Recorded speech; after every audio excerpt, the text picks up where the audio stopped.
Mate, of course. What are you doing? Okay, Nick, so I want to start by talking about UFC 309 in New York, which is happening next weekend. Amazing card, historic venue. What are you looking forward to the most?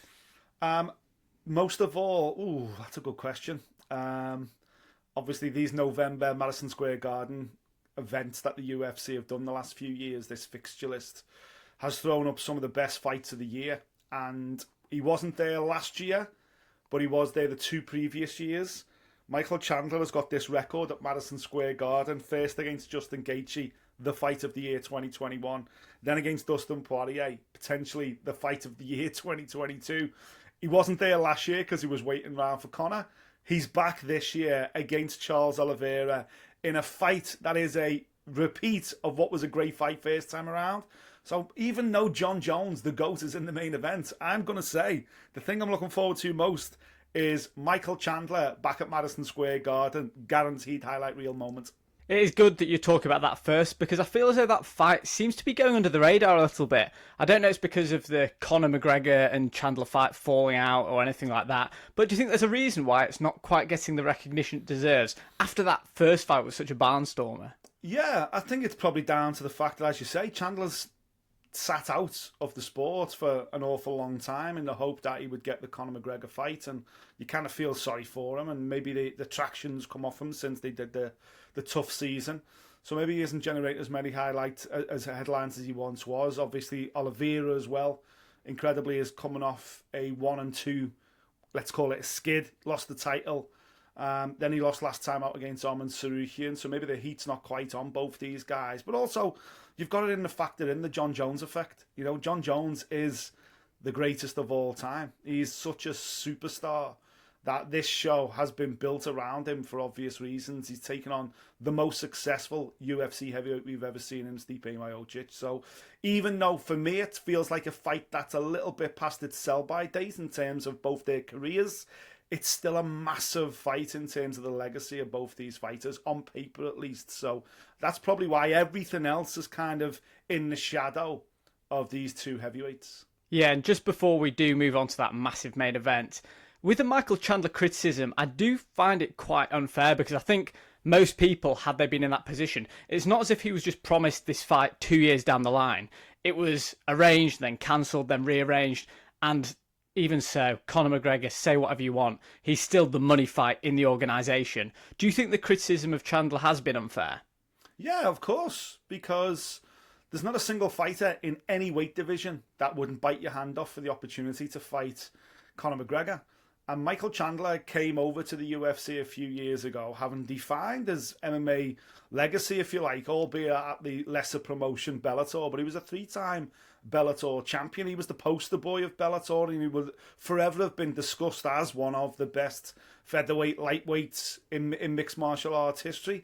But he himself wanted to come over to the UFC. He himself wanted to end his legacy in the biggest show possible, in the biggest fights. And we've had 5 fights out of Chandler so far in the UFC, all against ranked opponents. Yes, he's 2-3, but 4 of those performances came with a performance bonus as well, either a fight of the night, performance of the night. He has been absolute box office, Michael Chandler, since he come over. And as I say, one of the things I'm looking forward to getting into New York next week will be to not only sit down with Chandler, because he's a brilliant salesman, he's a brilliant professional, but also just to see what he delivers inside that octagon, because so far, so good. 5 fights, 5 absolutely incredible fights, 4 bonuses, as I say. In fact, it was only the Oliveira fight, which was for the UFC lightweight title, in which he never got a bonus. So that just shows how good the other 4 must have been, because that fight was a cracker. And he's spin it back with Charlie Olives, who's he's got most finishes in UFC history with 20. He's everybody's favourite fighter, Charlie Olives. If he isn't, mate, you're doing MMA wrong. This guy is box office. So yeah, it's crazy, some of the criticism that comes his way. But you know what? Michael Chandler don't give a flying fuck, because he's got thick skin and he knows what he's all about. And he knows, listen, it was worth waiting for Conor for that level of not only the payday, but also the potential legacy-defining, win that scalp would potentially bring. But I think at some point in time, he just had to go, you know what, this is never going to happen, and I've got to move on with my life, and that's what he's doing. Absolutely, and I think you just mentioned then about what he does in the octagon. And on this channel, we do like to look at the technique side of things as well, a bit of a breakdown of that. And one criticism that does get levelled at Michael Chandler is that he has all the strength in the world, all the power, explosivity, natural athleticism, wrestling, the list goes on. Yeah. But there are times when his fight IQ lets him down. Dustin Poirier, he was wrestling him at the start. He got involved in a back and forth trade, which never works out. The first Charles Oliveira fight, after that first round, that fight was only going one way, but he was too confident going into the second round, hands down, got caught. Yeah. Do you think fight IQ is something that you can build upon at this stage of your career, or do you just think he's that guy, entertainment over wins? Yeah, man, I think he gets it. That's it, this stage of his career, he gets his position in the sport and what fans are paying for. As I say, he's had 5 fights and everyone's been an absolute cracker. You know, I would say to any fan, are you not entertained? Is Michael Chandler not box office? He's 100% box office. Okay, yeah, you might be right. You know, against Poirier, absolutely, it was the wrong time. Against Gaethje, going, mate, of course, what are you doing? But I was inside the arena for both those occasions and I was off my feet screaming and shouting and loving every second of it. If I was in the Michael Chandler business, if I was one of his coaches, if I was one of his relatives, I'd be like, Mike, what are you doing to yourself? But from a fan's perspective, do I want him to play it safe? Do I want him to be a bit more tactically astute? Do I want him to do that? Nah, man, I'm paying my money. I'm turning up to see violence. I'm turning up to see highlight reel moments, knockouts, finishes, fight of the year contenders. And Chandler delivers on that every single time. It's you or me. Let's go. Fantastic. And the man opposite him, Charles Oliveira, they're very different when you look at them, and their styles are very different, but they bring the same thing. Charles Oliveira, Justin Gaethje said it's the hardest he's ever been hit, and think about the animals that he's been with. At the same time, every time Charles Oliveira gets touched on the chin, he does get hurt, he does get wobbled. I think that's overlooked by quite a lot of people. He gets dropped and then says, come on, come into my guard, let's go on the ground. What are you thinking about Charles Oliveira going into this fight? Well, he's a wild man. You know, but he can afford to be that reckless because his ground game, his submission game, obviously is so strong. He's got 31 finishes and 34 wins in his career. It's unbelievable. And Gaethje's right. 10 of those finishes have been knockouts. 21, of course, have been submissions. As I say, 20 inside the UFC. An absolute record by a country mile. He's miles ahead of everybody else with these submissions. It's unbelievable. But he's able to do that because he's reckless with his striking. He takes chances. And just when you think you've got him hit, just when you think this is your time to pounce, that's when he's at his most dangerous. So that's why this fight, it made sense the first time around when he put the title on the line. It makes sense now where both of them basically need this final leg up towards a potential another shot at the title. It's a fight that makes so much sense. And it's a fight that I'm telling you now, regardless of what happens beforehand, when these two walk to the octagon at Madison Square Garden at the weekend, the place is going to absolutely erupt because every single fan inside that arena knows that you're about to see something special because neither of these guys are going to bring a tactic that allows them to play it safe or coast to a points win or, you know, circumnavigate this or that. Chandler's coming to throw that big shot over the top and see if he can make it land. He's not going to use that high-level wrestling that he's got. He's just going to keep throwing bombs and try and land something spectacular. Oliveira is going to gamble on his chin and take the position that he can land as much as you can land, and his shots are heavier than yours. Or worst-case scenario, you fall into his guard and it's good night Vienna. Okay, so I agree with all of that. I mean, I would personally love to see a high IQ Chandler, at least at the start of the fight, so he can maybe get a couple of rounds ahead, but it's not going to happen. But I want to ask you this. I know that you're probably going to do your Fight Week show on TNT next week, which you'll be making your official predictions in. But for this fight, I want to pose 2 scenarios for you, and you let me know which is the more likely. So Charles Oliveira did have that submission attempt. He had the fully locked-in body triangle on Michael Chandler last time round. However, Chandler escaped, which was all credit to him. Since then, we have seen Chandler submitted by Dustin Poirier, who's a lesser grappler, let's be honest, than Charles Oliveira. So that would make me think Chandler's chances of getting submitted are higher this time round. At the same time, going off what we saw in the first round of this first fight, when Chandler was really hurting Oliveira. He now knows that Oliveira is going to come out strong in the second round, so he's going to be more respecting of the power. So what's the more likely outcome? Charles Oliveira submission or Michael Chandler knockout? Well, I think they're the two paths to victory, obviously. But I just think the time out for Michael Chandler, would have probably done him some good. That time away from the sport, all our focus on Conor McGregor, that's just allowed his body to recover and regenerate. And I think he'll come into this, with a little bit more, just strengthen his own powers and his own belief system that he can actually get this done against Oliveira. And if he gets it done, again, he's within touching distance of a title opportunity.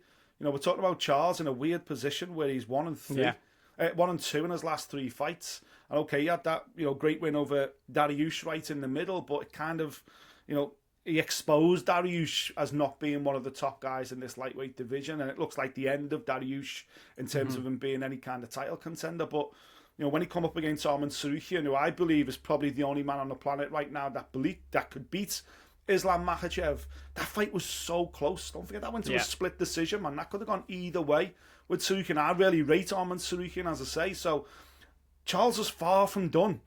But it's just how he comes into this fight. The interesting thing about next week and getting to New York will be, I know what Michael Chandler's waiting for me. I know what version of Michael Chandler will be there. All professional, turns up every interview 10 minutes early, polished, knows what he wants to say, has a clear story that he wants to sell to the media, the narrative that he wants to push all week, and then he delivers inside the octagon. Charles is different because, Charles comes with a massive team, all Brazilians, they all dye their hair white, they're all kind of, one goes to war, we all go to war, but it's hard to keep that momentum going when you've lost 2 out of your last 3 fights. What will Charles be like? Will he make changes? Will he not dye the hair white this time? Because that's always something that psychologically fighters like to do to reset themselves, especially after, a couple of defeats. It's like, right, okay, we need to break that cycle of what's failing for us right now. Let's see something different. So I wouldn't be surprised if there was no hair dyeing. It was a completely different kind of outlook by Du Bronx.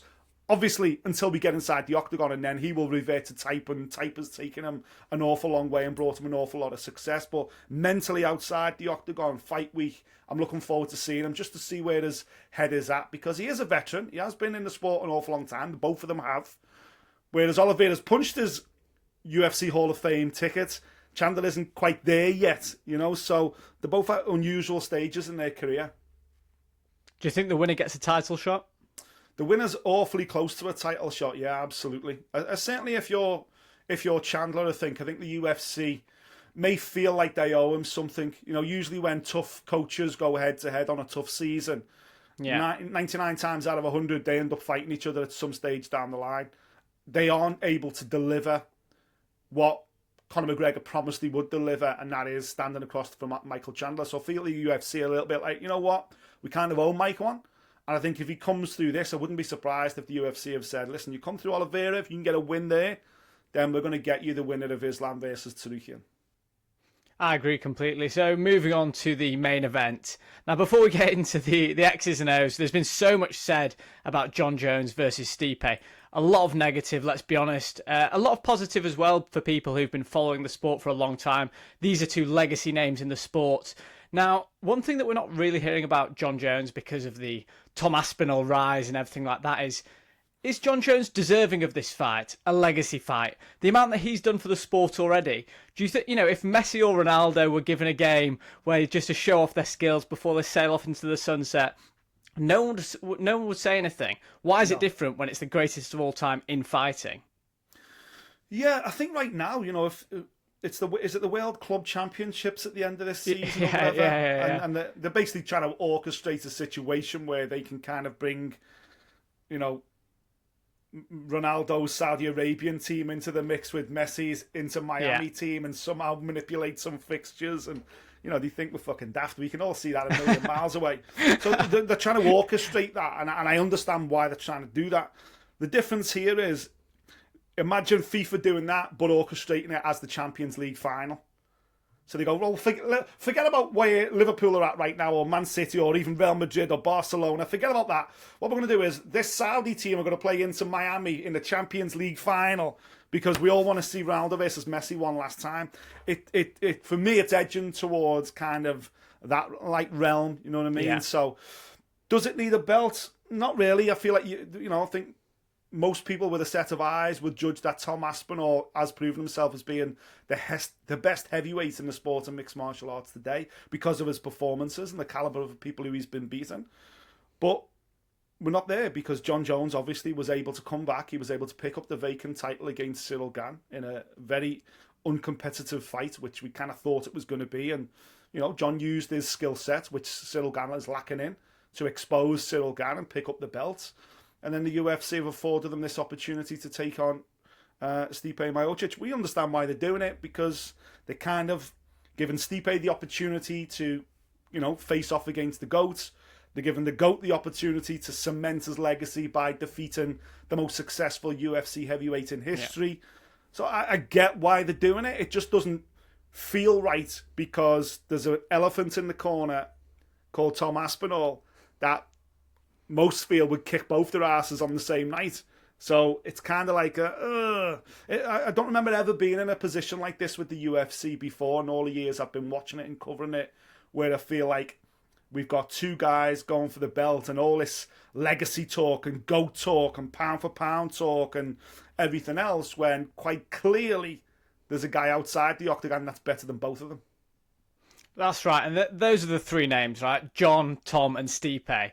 And I'm glad that you did mention Stipe's accolades there, because I feel like he's almost the forgotten man in this conversation. Yeah. Stipe was a great champion, and he does pose a real threat in this fight. Oh, absolutely. That's the good thing for Stipe is that no one's talking about Stipe. Let's be honest, most people watching this, most people in the build-up are all secretly hoping Stipe pulls out at the start of fight week and Jon Jones has to fight Tom Aspinall, because then that becomes the absolutely titan of a fight that it deserves to be. The best heavyweight against the number one heavyweight. So, but because he's under the radar, no one's really across what Stipe's up to. Yes, he's been inactive for an awful long time, and yes, he's 42 years of age, but this is a guy that made 4 defenses of the UFC heavyweight title. No one had ever done that before. He's got, even the losses on his record, he's got a lot of big revenge wins over, the likes of Daniel Cormier and Junior Dos Santos. Okay, he lost the belt at the back end there where he got knocked out by Francis Ngannou, but that was after he himself had beat up Francis Ngannou. So he's, he gets his props that he deserves, Stipe Miocic, in being, as I say, the most successful UFC heavyweight of all time. But it does kind of feel like he's being disrespected for what he's done. Listen, he's got 15 knockouts and 20 wins. Stipe is absolutely no joke. The problem is, to be out of this sport for such a long period of time, couple of years, and then to jump back in, albeit against a guy that's been almost equally as inactive as you. There's 2 ways this fight goes for me. Either Stipe gets in there and just looks like an old man that shouldn't be back inside the octagon, and Jon Jones is able to, just far too sharp for him. Or they both get in there and they both look a little bit like old men who've been very inactive and are blowing off the cobwebs, and it becomes a bit embarrassing where we're like, Jesus. You know what I mean? With Tom Aspinall sitting ringside, like chewing nails, ready to get in there with what he brings to the division right now. And then you've got these two, with all due respect, old men dancing around each other in Madison Square Garden. It could go one of 2 ways. Yeah, no, I completely agree with that take. And the footage that we do have from Jon Jones at heavyweight is extremely limited. Cyril Gane, he just completely let Jon Jones do whatever he wanted to him that night. Now, we've got Stipe Miocic, who we know at least he can wrestle. Okay, we haven't seen him for years. We know he can wrestle. What he did to Francis Ngannou in their first fight, Jon Jones isn't going to be able to take him down so easily, we'd like to think. So do you see this being more competitive for longer periods, or does your gut just tell you that this is Jon Jones? He might look older, but he's still Jon Jones. Yeah, listen, I think for me, Jon Jones is technically, the best mixed martial artist we've ever seen in the sport. But I'm going off his light heavyweight campaign. That unbeaten run of 19 fights, 16 consecutive title fights. Those glory years, which I was fortunate enough to cover and be ringside for a lot of those fights. I'm going off that guy. But let's be honest, like we were talking about Messi and Ronaldo before, Messi and Ronaldo aren't those players anymore. There's new players now. There's the Vinny Juniors of this world who are grabbing all the headlines, and rightfully so, because the sport moves on. it does feel like we're talking about a previous generation. But that said, absolutely Stipe should be, even Stipe at 42. It's Stipe at 42, but don't forget it's Jon Jones at 37. So we're getting them both at the back end of their career. It's hard to know because we just haven't seen anything of Stipe whatsoever. But if he can kind of turn back the clock and he can be competitive athletically, then there's absolutely no reason why we shouldn't get a couple of rounds for sure, which is, I definitely don't expect it to go the same way as Cyril Gane, as I say. Big Cyril. We knew there was a hole in his game. Jon knew there was a hole in his game, and he absolutely exploited it. Stipe hasn't got that same level of hole in his game, far from it. He can bang. He can fight up close. He's good on the ground. He's got strong wrestling base. But take it from someone that's birthday starts with a 4 as well. Your body does not move, does not react the way it does when you're even in your 30s, never mind 20s and whatever else. So, and at least Jon has had some activity in terms of that one fight last year against Cyril Gane, which I'm guessing he did a full camp for anyway. So, whereas I just don't know where Stipe is at from an athletic point of view, but I'm expecting a couple of rounds at least for sure. Do you think Stipe can take him down? He got taken down by Daniel Cormier, but that's Daniel Cormier. Absolutely, and Daniel Cormier's, a far more elite wrestler than Stipe Miocic. Again, it just comes down, Alex, to where they're at this stage of their lives. Yeah. How fast is the double leg on a 42-year-old Stipe who's not been active? Yeah, that's a fair question. And how quick are Jones's hips now that he's put on a couple of extra stone? Because Jones, it's not like Jon went away and then just kind of come back 6 months later as a heavyweight, or come back, reinvented himself in another weight division. Like all the other simultaneous weight division champions, maybe other than GSP, everybody else just kind of went, right, I've clocked this division, my next fight's going to be in that division. Jon and Cormier did that as well. Let's give Cormier some props. Jon actually went, nah, I'm away from the sport completely. I'm going to go and rebuild my body into a fully blown heavyweight before I came back, and boy, did he make us wait. We waited years for it, and then what we got was 60 seconds, really, until he took Cyril Gane down, and then we were like, oh, Jon, come on, show us a bit more of what you've been working on. So I've got no idea how quick Jon Jones is as a heavyweight, because there just isn't enough material. And if he does get through Stipe, there is the man from your side of the Pennines, Tom Aspinall, who'll be itching for this fight. God, yes. Do you think he might see some lessons from the co-main event, Michael Chandler, and think there's a risk of the Jon Jones fight delaying my career somewhat if he's holding out for it? Yes, Jon Jones, Tom Aspinall is the biggest money fight in the heavyweight division currently, but he needs to stay active at the same time. Yeah, is it bigger than Jones and Gane? Like that's I know that's impossible at the moment politically, but you know what? That's not our problem. That's for somebody else's problem to figure out. I still think Francis Ngannou against Jon is the biggest fight after the weekend. My only fear is that Jon wins. Like, for me, the worst case scenario is Jon Jones wins a bit of a one-sided fight because Stipe, looks old. And it's not really that as competitive as you'd hope. And Jon wins, and Jon gets to defend the belt, and then Jon takes his gloves off. I think that would be such an anticlimax after waiting so long to see him as a heavyweight. Even though on paper, listen, he's beat the guy, so he's beat the most successful heavyweight. It's fine. There's still two burning questions out there. Tom Aspinall is the next generation. It's kind of like when Floyd Mayweather took on Canelo and got that win over Canelo. It was like, right, before they move off into largely exhibition fights, I'm going to beat this guy from the next generation first. And I feel like, as a fan of Jon Jones, I would love him to stick around to do that, because then that would remove every conversation in terms of the GOATs conversation. Because what if Alex Pereira? Okay, Jon Jones retires. Here's a hypothetical. If Jon Jones retires after scraping past Stipe, scrapes past him, split decision, him and Stipe say, that's us done. We take the gloves off. Great. Belt becomes vacant. UFC go, right, we'll have to make Tom Aspinall against someone for the heavyweight title. Who's it going to be? And, Cyril Gane's fighting Volkov, and maybe that fight's a bit of a board draw or whatever as well. UFC are scratching their heads. Turki Al-Sheikh can't yet appease Dana to bring Ngannou back over. How did they kick off the career, the legacy, and the reign truly of Tom Aspinall, well, they're probably going to persuade Alex Pereira to take a chance and move up. Okay. Yeah. What if Alex Pereira knocks out Tom Aspinall? What if he becomes the first ever 3-weight UFC champion in record time against the caliber of former champions, reminiscent of the Jon Jones days, kind of, former champions at least, maybe not legends, but certainly a stringer. Wait a minute. We need to discuss at least this GOAT debate, because what he's done in a short space of time, is that not better than what Jon Jones achieved? Bearing in mind, Jon Jones's legacy is only really built at one weight class. The heavyweight thing would be almost like a little add-on. So I think to remove that conversation completely, Jon owes it to himself and hopefully the fans and the UFC to go, you know what? That's Stipe done. Bring me that Aspinall fella before I go. That's my sign-off. That would be the GOAT status deserving shout, wouldn't it? He does that. We all just go, 100%. Fair play, Jon. 100%. Fair play. And you know what will happen if that hypothetical situation does play out? Alex Pereira becomes the heavyweight champion. A certain Mr. Jon Jones will come out of retirement because he knows that he can wrestle.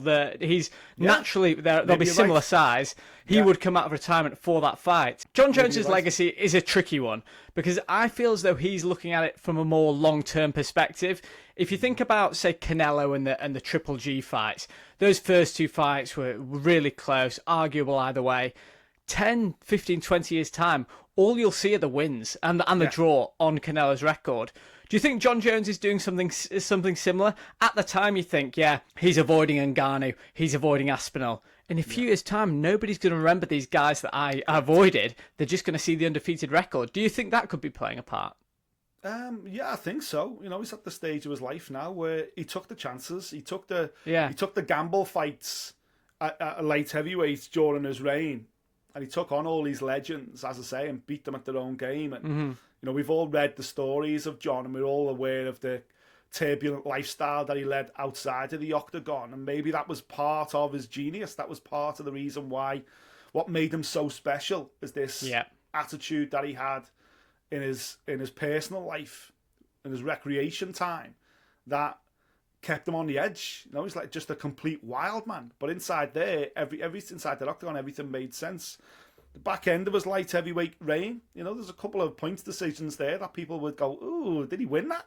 Yeah. And personally, some of those guys he was fighting at that stage of his career were probably undeserving as UFC title contenders, but he'd run through everybody else. He was kind of dipping so deep into the pool now that I think he lost interest, and that's why I don't put too much gravitas on some of those performances, because I was like, mate, you fought a half-arse Jon Jones. When he was focused, when he was dialed in, Jon Jones was the man.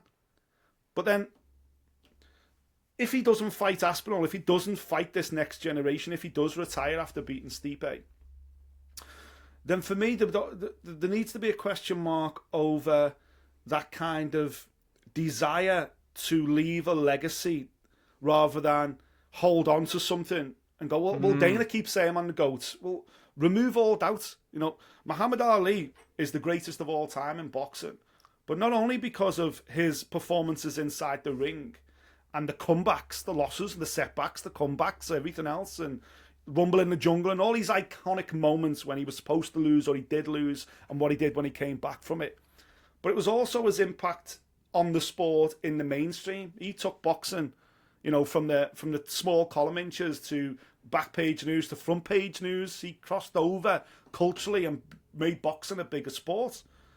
Well, if that's a requirement on the GOAT debate, then I would suggest Jon Jones is badly lacking in some areas.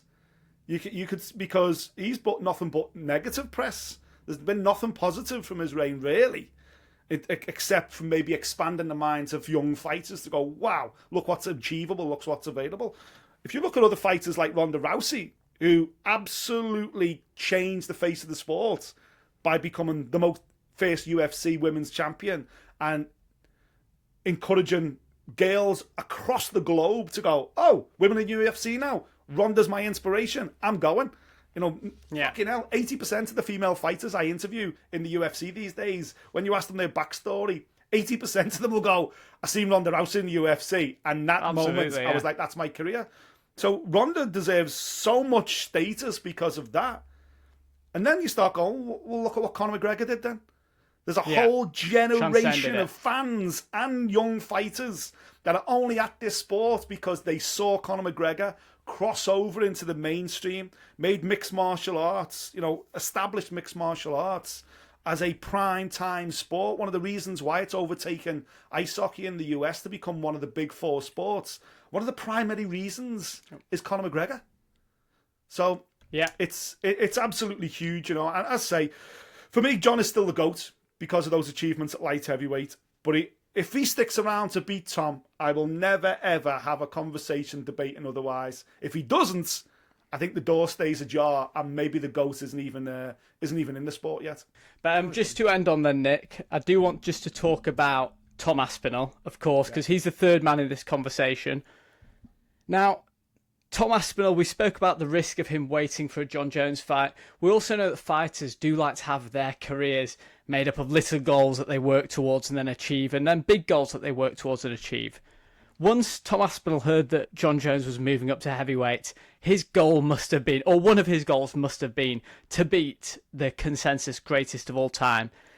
If Jon Jones retires after this fight, do you think it will leave Tom Aspinall slightly dissatisfied, really sort of make him reassess, okay, what is his real next focus if it's not Jon Jones? Yeah, listen, I think from Tom's perspective, you would feel like he's missed out on an era and on a legacy fight that would absolutely kickstart his own legacy, because with no Jon Jones, with no Stipe, with Francis Ngannou seemingly politically impossible at the moment. How do you define your legacy if you're Tom Aspinall? The reason Muhammad Ali is the greatest of all time is also in part to the fact that he had some of the greatest heavyweights in history to share a ring with as dance partners.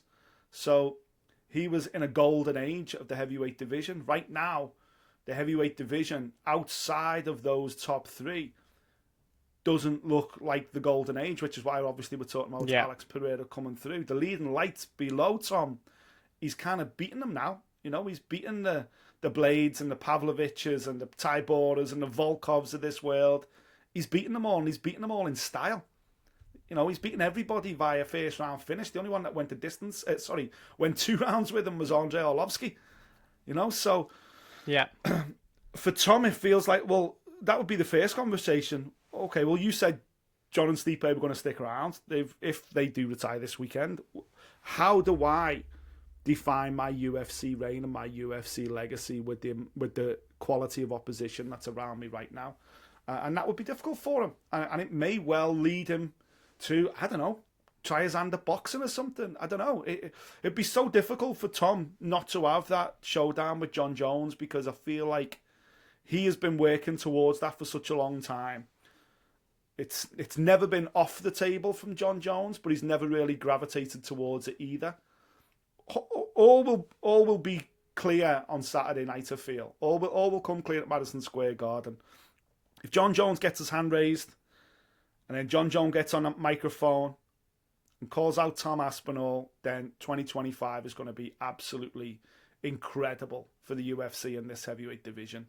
If he takes his gloves off and retires, then that's the $1 million question. What do the UFC do with Tom Aspinall next? Because what if, okay, bring up Alex Pereira then. What if Tom smashes Alex Pereira in the first round, takes him down, submits him in the first round, which he's more than capable of doing? What then?